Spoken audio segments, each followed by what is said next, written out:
शक्तिमान सिर्फ एक super hero नहीं। মিন্নাল মুরালির অসাধারণ সাফল্যের পর বাসিল জোসেফ মনোনিবেশ করেছেন সুপারহিরো ড্রামা সিরিজ নির্মাণে।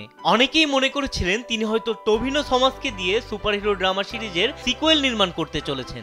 পরে জানা যায় এই নির্মাতা রণবীর সিং এর সঙ্গে ভারতীয় সুপারহিরো শক্তিমানের উপর ভিত্তি করে একটি সুপারহিরো ড্রামা সিরিজ পরিচালনার পরিকল্পনা করছেন, যেখানে প্রধান নারী চরিত্র হিসেবে অভিনয় করতে চলেছেন অমিকা গাবি। শক্তিমান ড্রামা সিরিজের উপর ভিত্তি করে নির্মিত হতে চলেছে বাসিল জোসেফের নতুন superhero drama series.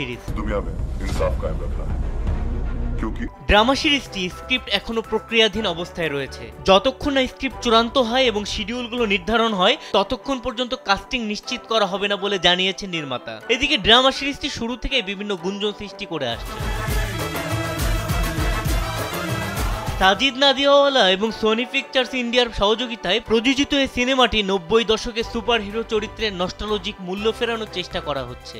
Mukesh Khanna, যিনি মূলত শক্তিমান টেলিভিশন সিরিজের এই চরিত্রে অভিনয় করেছিলেন এবং দর্শকদের কাছ থেকে ব্যাপক ভালোবাসা ও গ্রহণযোগ্যতা পেয়েছিলেন, তিনি জোর দিয়ে বলেছেন রণবীর সিং এই ড্রামা সিরিজে কাজ করবেন না।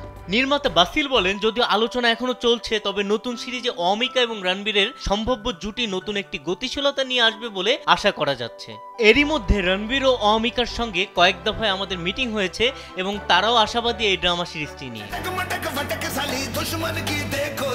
এদিকে অমিকা গাবি বেবি জন সিনেমায় অভিনয় করে দর্শক মহলে বেশ প্রশংসিত হয়েছেন। এরই মধ্যে তিনি বিকাশ বহলের পরিচালনায় রোমান্টিক কমেডি সিনেমা দিল কা দরওয়াজা খোলনা ডার্লিং এর শুটিং শুরু করেছেন, যেখানে অমিকার পাশাপাশি অভিনয় করেছেন সিদ্ধান্ত চতুর্বেদী ও জয় বচ্চন সহ আরও অনেকে। বিনোদন ডেস্ক, কালবেলা।